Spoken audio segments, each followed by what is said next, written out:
আজি আপোনালোকৰ লগত মই অন্য এটা খবৰ শ্বেয়াৰ কৰিম বিশেষকৈ আজিৰ খবৰটো হৈছে টিউটৰ ছাৰ বাইদেউসকলে এটা গুৰুত্বপূৰ্ণ খবৰ আপোনালোকৰ লগত শ্বেয়াৰ কৰিম আপোনালোকে স্কিপ নকৰি শেষলৈ ভিডিঅ'টো চাই থাকিব আৰু এতিয়ালৈকে যদি আমাৰ চেনেলটো ছাবস্ক্ৰাইব কৰি কাইণ্ডলি ছাবস্ক্ৰাইব কৰি দিব প্ৰতিজন টিউটৰ গুৰুৱে এতিয়া উপলব্ধি কৰাৰ সময় আহিছে যিহেতু টিউটৰ ছাৰ বাইদেউসকলে সদায় বিচাৰি আহিছিলে যে তেখেতসকলক সমকামৰ সমমৰ্যাদা সমকামৰ সমবেতন প্ৰদান কৰিব লাগিব বুলি কিন্তু এইখন চৰকাৰে এতিয়ালৈকে তেখেতসকলৰ কোনো দাবী মানি লোৱা নাই অসম চৰকাৰে যি ধৰণে দৰমহাৰ বৃদ্ধিৰ সন্দৰ্ভত সিদ্ধান্ত ল'লে নিশ্চয় আপোনালোকে গম পায় আপোনাৰ যোৱা শীতকালীন অধিৱেশনত তেখেতসকলে কেৱল 6% টিউটৰ ছাৰ বাইদেউসকলৰ দৰমহাৰ বৃদ্ধিৰ বিষয়ে তেখেতসকলে জানিবলৈ দিছে আৰু অলৰেডি সেইখিনি হয়তো আমাৰ কাৰ্যকাৰী হৈছে সেয়েহে টিউটৰ ছাৰ বাইদেউসকলে বছৰ বছৰ ধৰি তেখেতসকলে বিনা বেতনে শিক্ষকতা কৰাৰ পাছত এনেধৰণৰ তেখেতসকলৰ কোনো আপোনাৰ সন্মানজনক দৰমহা এটা প্ৰদান কৰিব নোৱাৰিলে অসম চৰকাৰে তেখেতসকলৰ ৱেজেছটো চেলাৰীলৈ কনভাৰ্ট কৰিম বুলি মাননীয় শিক্ষামন্ত্ৰীগৰাকীয়ে টিউটৰ ছাৰ বাইদেউসকলৰ লগত প্ৰতিশ্ৰুতি প্ৰদান কৰিও সেইখিনিও কৰিব নোৱাৰিলে আৰু সেয়েহে টিউটৰ ছাৰ বাইদেউসকলে এতিয়া বুজি উঠাটো খুবেই এটা প্ৰয়োজন আহি পৰিছে যিহেতু যিসকল টিউটৰ ছাৰ বাইদেউসকলে অলৰেডি তেখেতসকলে আপোনাৰ টিউটৰ নোহোৱাৰ আগতে কোনোবা হয়তো টিউটৰ ছাৰ বাইদেউসকলে টেট গ্ৰহণ কৰিছিলে বা টেট পৰীক্ষা পাছ কৰি থৈছিলে বা কোনোবা চি টেট দি পাছ কৰিছে সেইসকল টিউটৰ ছাৰ বাইদেউসকলক অলৰেডি অসম চৰকাৰে আপগ্ৰেড কৰিছে আৰু সেই আপগ্ৰেড কৰাৰ মৰ্মে তেখেতসকলে যিদিনাৰ পৰা টেট পাছ কৰিছিলে 21ৰ ভিতৰত বা 21ৰ আগত কিন্তু 2021 চনৰ 5 ফেব্ৰুৱাৰী তাৰিখৰ পৰা তেখেতসকলক কাৰ্যকাৰী হোৱাকৈ তেখেতসকলক নিয়মীয়াকৰণ কৰা হৈছে আৰু তেখেতসকলে ঠিক তেনেকৈ তেখেতসকলৰ যিখিনি দৰমহা ৰেগুলাৰাইজ সন্দৰ্ভত যেনেকে পাব তেখেতসকলে সেইমতে পাবগে আৰু তেখেতসকলে যিমান বছৰ তেখেতসকলে কম দৰমহা লৈ আছিলে টিউটৰ হিচাপে তেখেতসকলে 2021 চনৰ পৰা যিসকলে তাৰ আগত টেট পাছ কৰিছিলে 2021 পৰা কাৰ্যকাৰী হোৱাকৈ তেখেতসকলে আপোনাৰ এৰিয়া হিচাপে পাব আৰু যিসকলে হয়তো অসম চৰকাৰ এটা টেট হৈছিলে 21ত আৰু সেইখিনি ৰিজাল্ট দিছিলে 22ত আৰু সেই 22ত যিসকলক ৰিজাল্ট দিছে বা যিসকলে পাছ কৰিছে তেখেতসকলে 22ৰ পৰা কাৰ্যকাৰী হোৱাকৈ ৰেগুলাৰ হ'ব আৰু অলৰেডি হয়তো আপোনালোকে এইখিনি খবৰ গম পাইছে কিন্তু এতিয়া আমাৰ বাকী টিউটৰ ছাৰ বাইদেউসকলৰ সমস্যা কি হ'ব তেখেতসকলে কেনেকৈ টিউটৰ পৰা টিচাৰ আপগ্ৰেড কৰিব পৰা এটা সুবিধা পাব কাৰণ সেই টিউটৰ ছাৰ বাইদেউসকলৰ কাৰণে আকৌ সেই শীতকালীন অধিৱেশনত 2 বছৰকৈ সময় বৃদ্ধি কৰি দিয়া হৈছে যিটো সময়ত তেখেতসকলে আপোনাৰ টিউটৰৰ পৰা টিচাৰ আপগ্ৰেড হ'বৰ কাৰণে তেখেতসকলে সেই 2 বছৰত টেট তেখেতসকলে গ্ৰহণ কৰিব লাগিব টেট হ'লেহে তেখেতসকলক টিউটৰৰ পৰা টিচাৰ আপগ্ৰেড কৰাৰ অসম চৰকাৰে চিন্তা চৰ্চা কৰিব কিন্তু সেই টিউটৰ ছাৰ বাইদেউসকলে ক'ত টেট দিব যিহেতু অসম টেট বন্ধ কৰিছে আৰু সেই অসম টেটৰ বাবে মাননীয় শিক্ষামন্ত্ৰী গৰাকীৰ ওচৰত গ'লে নিশ্চয়কৈ আপোনালোকক হয় অসম চৰকাৰৰ অসম টেট বন্ধ হৈ আছে আপোনালোকে চি টেট দিয়ক কিন্তু সেই টিউটৰ ছাৰ বাইদেউসকলে চি টেট কিমানজনে দিব আৰু কিমানজনে পাছ কৰিব কাৰণ চি টেটটো এনেকুৱা এটা বিষয় যিটো গোটেই ভাৰতবৰ্ষত হয় আৰু এটা দুটা মিডিয়ামতে হয় আপোনাৰ ইংলিছ আৰু আপোনাৰ হিন্দী মিডিয়ামত হয় কেৱল 30 নম্বৰ এটা আছামিজ মিডিয়ামত আছে আছামিজ লেংগুৱেজ হিচাপে 30 নম্বৰ আহে নিজৰ মাতৃভাষা হিচাপে সেই 30 নম্বৰ আপুনি অসমীয়াত দিব পাৰিব বাকীখিনি আপুনি হিন্দী আৰু ইংৰাজী মিডিয়ামত আপোনালোকে সেইখিনি গুৰুত্ব সহকাৰে পঢ়ি দিব লাগিব কিন্তু আৰু টিউটৰ ছাৰ বাইদেউসকলৰ খুব এটা প্ৰয়োজনীয় বিষয় হৈ পৰিছে কাৰণ তেখেতসকলে আছামিজ মিডিয়ামত শিক্ষকতা গ্ৰহণ কৰিছে আৰু তেখেতসকলে আছামিজ মিডিয়ামৰ হৈ হিন্দী আৰু ইংলিছ মিডিয়াম দিয়াটো খুবেই এটা গুৰুত্বপূৰ্ণ বিষয় কাৰণ তেখেতসকলে সেইখিনি দিবলৈ খুব জটিলতা আছে যিহেতু সেই টিউটৰ ছাৰ বাইদেউসকলে বছৰ বছৰ ধৰি তেখেতসকলে আছামিজ মিডিয়ামত জড়িত শিক্ষা অনুষ্ঠানবিলাকত তেখেতসকলে কৰ্মত নিয়োজিত হৈ আছিলে কিন্তু তেখেতসকলক আকৌ এতিয়া মিডিয়াম সলাই সেই বুঢ়া বয়সত যদি হিন্দী আৰু ইংৰাজীত যদি দিবলৈ কৈ কেনেকৈ এটা যুক্তি হ'ব পাৰে শিক্ষামন্ত্ৰীগৰাকীয়ে ঠিক তেনেকৈ কৈ অসম টেট বন্ধ কৰিছে কিন্তু ভাৰতবৰ্ষৰ যিটো চি টেট সেইটো বছৰেকত দুবাৰকৈ সেইখিনি দিয়ক আপোনালোকে কিন্তু সেইখিনি দিয়াত আমাৰ টিউটৰ ছাৰ বাইদেউসকলৰ আপত্তি আছে কাৰণ সেইখন হৈছে ভাৰত চৰকাৰৰ এটা গুৰুত্বপূৰ্ণ চি টেট চেন্ট্ৰেল টেট যিটো টেট তেখেতসকলে দিয়াটো কেতিয়াও উচিত বুলি ভবা নাই কাৰণ তাত মিডিয়াম হলাই কেৱল আছামিজ মিডিয়ামত 30 নম্বৰ আহে বাকীখিনি আপোনাৰ সব হিন্দী আৰু ইংলিছ মিডিয়ামত আহিব আৰু আছামিজ মিডিয়ামত পঢ়া আমাৰ যিসকল শিক্ষাগুৰু আছে তেখেতসকলৰ যদি সেই বুঢ়া বয়সত যদি মিডিয়াম চেঞ্জ কৰি দিবলগীয়া হয় তেনেহ'লে কিমান অসুবিধা আহিব পাৰে নিশ্চয়কৈ আপোনালোকে জ্ঞাত আৰু সেইবাবে তেখেতসকলে অসম চৰকাৰক বাৰম্বাৰকৈ এতিয়া দাবী উত্থাপন কৰাৰ সময় আহিছে যে আমাৰ সেই টিউটৰ ছাৰ বাইদেউসকলৰ কাৰণে কেৱল চি টেট পাতক সেই যিহেতু অসম চৰকাৰে 2 বছৰ সময় বৃদ্ধি কৰিছে টিউটৰ পৰা টিচাৰ আপগ্ৰেড কৰা এটা সুযোগ প্ৰদান কৰিছে সেই 2 বছৰত আমাৰ টিউটৰ ছাৰ বাইদেউসকলক এবছৰত দুবাৰকৈ বিশেষ টেট পাতি 2 বছৰত 4বাৰকৈ বিশেষ টেট পাতি আমাৰ টিউটৰ ছাৰ বাইদেউসকলৰ উদ্ধাৰ কথা চিন্তা কৰক আৰু সেয়া আমাৰ টিউটৰ ছাৰ বাইদেউসকলৰ প্ৰধান দাবী হ'ব লাগে এটা যিটো নেক্সট চৰকাৰ আহিব সেই নেক্সট চৰকাৰৰ লগত আলোচনা কৰি আলোচনাৰ মাধ্যমেৰে যাতে নেকি আমাৰ কামটো নেক্সট চৰকাৰ গঠন হোৱাৰ লগে লগে যাতে নেকি বিশেষ টেট পতাৰ এটা ব্যৱস্থা কৰে কোনো এখন চৰকাৰ আহিলেই সেই চৰকাৰৰ লগত আমাৰ টিউটৰ ছাৰ বাইদেউসকলে মিলি জুলি তেখেতসকলৰ লগত আলোচনা কৰি টিউটৰ ছাৰ বাইদেউসকলৰ সমস্যাটো গোটেই জীৱন জোৰা যিটো সমস্যা আছে সেই সমস্যাখিনি আপোনাৰ নাইকিয়া কৰিবৰ কাৰণে অসম চৰকাৰে এটা গুৰুত্বপূৰ্ণ সিদ্ধান্ত এটা ল'ব লাগে যিহেতু বিশেষ টেটৰ সিদ্ধান্তৰ জৰিয়তে আমাৰ টিউটৰ ছাৰ বাইদেউসকলে বৰ্তমান উদ্ধাৰ হ'ব পাৰিব সেয়েহে প্ৰতিজন টিউটৰ ছাৰ বাইদেউসকলক কেন্দ্ৰীয় কমিটিক মই অনুৰোধ কৰিম আপোনালোকে এটা সিদ্ধান্ত লওক বা আপোনালোকে যি ধৰণৰ কাৰ্যসূচী হাতত ল'বলৈ গৈ আছে সেয়া আপোনালোকে হয়তো এতিয়া হয়তো গম পাইছে যে বিশেষ টেট নহলে আমি উদ্ধাৰ হ'ব নোৱাৰো টিউটৰ ছাৰ বাইদেউসকলে সেইকাৰণে আপোনালোকে বিশেষ টেটৰ এটা ব্যৱস্থা কৰিবৰ কাৰণে অসম চৰকাৰক আহ্বান জনাওক কাৰণ বিশেষ টেটৰ অবিহনে আপোনালোকে কেতিয়াও টিউটৰ পৰা টিচাৰ হ'ব নোৱাৰে কাৰণ অসম চৰকাৰৰ টেট বন্ধ কৰিছে যেতিয়া এখন আমাৰ টিউটৰ ছাৰ বাইদেউসকলৰ কাৰণে বিশেষ টেট পাতক কাৰণ 9,000 টিউটৰ ছাৰ বাইদেউসকলৰ ভিতৰত কেৱল 210জন 20জন যদি আপগ্ৰেড হয় কেনেকুৱা সমস্যা সমাধান হ'ব কেৱল LPMৰ ক্ষেত্ৰত টেট জাপি দিছে সেয়ে LPMৰ টিউটৰ ছাৰ বাইদেউসকলে সজাগ হ'বৰ সময় আহিছে আপোনালোকে বিশেষ টেটৰ এটা ব্যৱস্থা অসম চৰকাৰক আহ্বান জনাওক আৰু অসম চৰকাৰক সেইখিনি আজৰি আনিবলৈ আপোনালোকে চেষ্টা কৰক আৰু অসম চৰকাৰৰ লগত থাকি আপোনালোকে বিশেষ টেট পতাৰ ব্যৱস্থা কৰিব লাগিব অন্যথা টিউটৰ ছাৰ বাইদেউসকলে এনেদৰকে ঠিলকৈ আপোনালোকে অৱসৰ সময়লৈ আগুৱাই গৈ থাকিব লাগিব এনেহলে কেতিয়াও সমাধান নহ'ব আৰু সেইবাবে আপোনালোকে বিশেষ টেটৰ বাবে অসম চৰকাৰৰ মাননীয় মুখ্যমন্ত্ৰী শিক্ষামন্ত্ৰীক যতে লগ পাই এতিয়াৰ পৰাই আপোনালোকে তেখেতসকলক দাবী উত্থাপন কৰক আমাক ছাৰ বিশেষ টেট পাতক আৰু 2 বছৰত 4বাৰকৈ বিশেষ টেট পাতি সকলো টিউটৰ ছাৰ বাইদেউসকলে যাতে নেকি এজনো থাকিব নোৱাৰাকৈ তেখেতসকলক এটা সুবিধা প্ৰদান কৰি টিউটৰ পৰা টিচাৰ আপগ্ৰেড কৰা এটা বিশেষ টেট পাতি তেখেতসকলক আপগ্ৰেড কৰক সেয়া অসম চৰকাৰক চিন্তা কৰিবলৈ আপোনালোকে আহ্বান জনাব লাগিব আৰু সেইখিনি নকৰিলে আপোনালোকৰ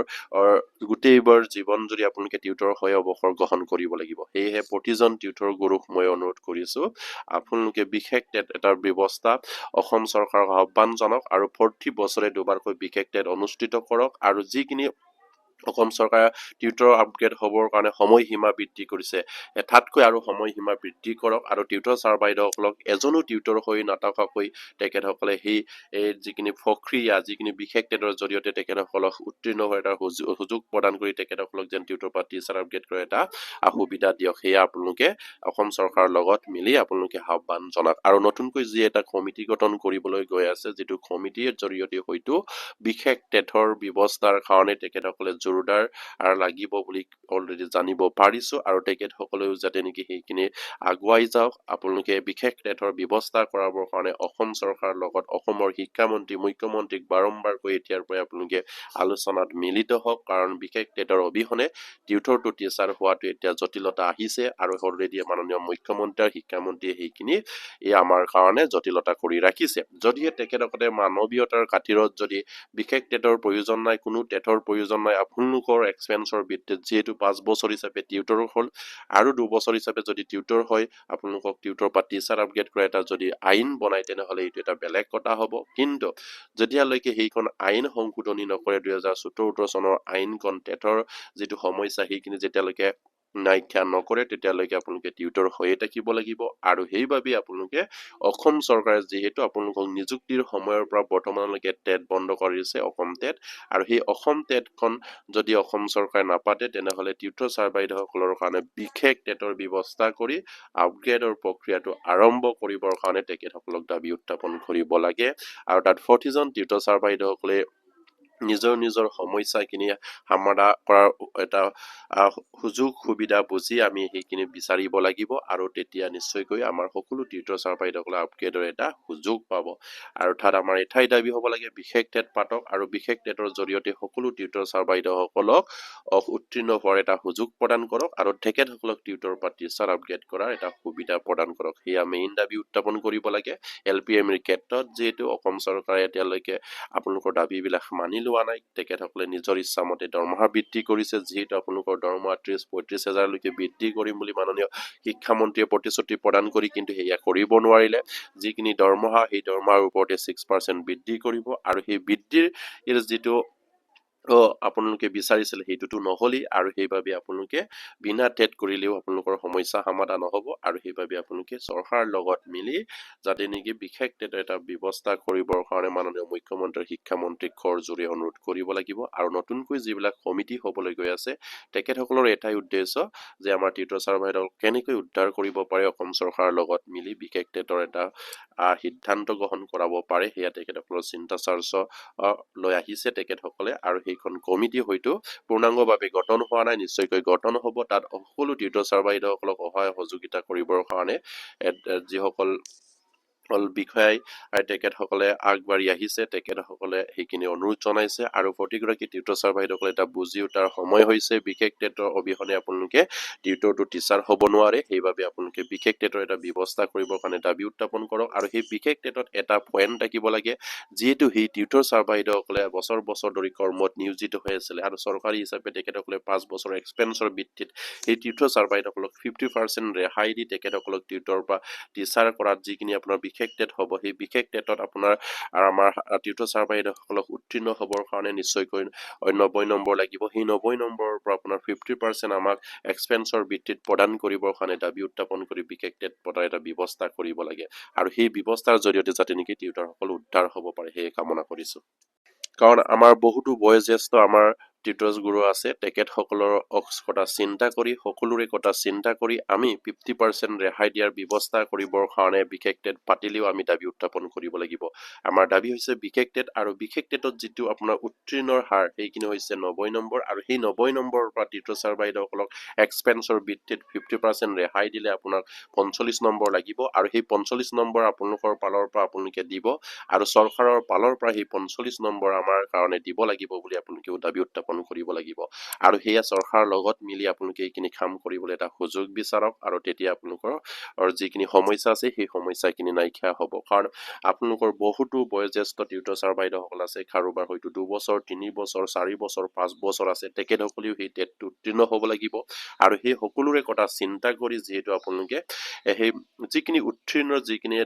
নম্বৰ সেই নম্বৰৰ পৰা 50% ৰেহাই দি সেই টিউটৰ ছাৰ্ভাইডসকলক আপোনাৰ উত্তীৰ্ণ হোৱাৰ এটা সুযোগ প্ৰদান কৰিবৰ কাৰণে আপোনালোকে দাবী উত্থাপন কৰিব লাগিব কাৰণ এক্সপেৰিয়েঞ্চৰ ভিত্তিত আপোনালোকে অলৰেডি 5 বছৰ চৰকাৰী হিচাপে টিউটৰ হিচাপে কাম কৰিলে আৰু বছৰ বছৰ ধৰি বিনা বেতনে আপোনালোকে শিক্ষকতা কৰি আহিছে সেই সকলোবিলাকৰ পৰা চাবলৈ হলে নিশ্চয়কৈ অসম চৰকাৰে সেইখিনি কৰিব পাৰে আপোনালোকক 50% ৰেহাই দি 50% নম্বৰৰ জৰিয়তে আপোনালোকক উত্তীৰ্ণ কৰাব পাৰে কাৰণ আপোনালোকক যদি 50% ৰেহাই দি অসম চৰকাৰে যদি 50% দিয়ে তেনেহলে নিশ্চয়কৈ আপোনালোকৰ এই বিশেষ টেটটো উত্তীৰ্ণ হোৱাত কোনো অসুবিধা নাহিব আৰু সেইবাবে প্ৰতিগৰাকী টিউটৰ ছাৰ্ভাইডসকলক মই অনুৰোধ কৰিছো সেয়া চিন্তা কৰি নতুন কমিটিয়ে হওক বা পুৰণা কমিটিয়ে হওক সেইখিনি আপোনালোকে আগুৱাই লৈ যাওক যিহেতু আপোনালোকৰ সমস্যাটো এটা সমস্যা হৈ আছিলে আপোনালোকে ডিএলএড অলৰেডি হয়তো সকলো টিউটৰ ছাৰ্ভাইডসকলে হয়তো ডিএলএড উত্তীৰ্ণ আছেই আৰু আপোনালোকক কেৱল টেটৰ প্ৰয়োজন আছে সেই টেট যিখিনি সুবিধা সেইখিনি সুবিধা ল'বৰ কাৰণে আপোনালোকে এটা ব্যৱস্থা কৰক আৰু সেই বিশেষ টেটত যিসকলে হয়তো ডিএলএড নাই তেখেতসকলকো দিয়াৰ এটা ব্যৱস্থা কৰিবৰ কাৰণে অসম চৰকাৰক আহ্বান জনাব লাগে আৰু সেই বিশেষ টেটৰ জৰিয়তে যিহেতু আপোনালোকৰ উত্তীৰ্ণৰ নম্বৰ 90% তাৰ পৰা 50% ৰেহাই দি 45 পালেও আপোনালোকক উত্তীৰ্ণৰ এটা চাৰ্টিফিকেট দিবৰ কাৰণে আপোনালোকে অসম চৰকাৰক অনুৰোধ কৰিব লাগিব কাৰণ আপোনালোকে যদি এই 45% আপোনালোকে যদি 45 নম্বৰ পায় অসম চৰকাৰে আপোনালোকক এক্সপেৰিয়েঞ্চৰ ভিত্তিত 45 নম্বৰ দিব আৰু সেই 45 প্লাছ হৈ আপোনালোকৰ দুইটা প্লাছ হৈ 90 নম্বৰ হ'ব আৰু সেই 90 নম্বৰৰ জৰিয়তে যাতে নেকি আপোনালোকক উত্তীৰ্ণ হোৱাৰ এটা বিশেষ টেটৰ জৰিয়তে যেন সুযোগ প্ৰদান কৰি টিউটৰ বা টিচাৰ আপগ্ৰেড কৰাৰ সুবিধা প্ৰদান কৰে সেয়ে আপোনালোকে অসম চৰকাৰৰ মাননীয় মুখ্যমন্ত্ৰী শিক্ষামন্ত্ৰীক বৰ্তমানৰ পৰা আপোনালোকে অনুৰোধ জনাই আহক নেক্সট চৰকাৰ আহিলেই যেন আপোনালোকে সেইখিনি কাম আগতীয়াকৈ কৰি দিব আৰু টিউটৰ বা টিচাৰ আপগ্ৰেড কৰাৰ এটা সুযোগ প্ৰদান কৰিব বুলি আপোনালোকে দাবী উত্থাপন কৰক সেয়ে কামনা কৰিছো আৰু প্ৰতিগৰাকী টিউটৰ গুৰি যাতে নেকি সেইখিনি আগত ৰাখি বিশেষ টেটৰ ব্যৱস্থা কৰাবৰ কাৰণে অসম চৰকাৰক আহ্বান জনায় আৰু সেই বিশেষ টেটৰ উত্তীৰ্ণ নম্বৰৰ পৰা 50% টিউটৰ ছাৰ্ভাইডসকলক ৰেহাই দি উত্তীৰ্ণ কৰাৰ এটা সুযোগ প্ৰদান কৰাৰ এটা দাবী উত্থাপন কৰিব বুলি আশা ৰাখিলো আজি ভিডিঅ'টো ইমানতে শেষ কৰিলো নমস্কাৰ জয় আই অসম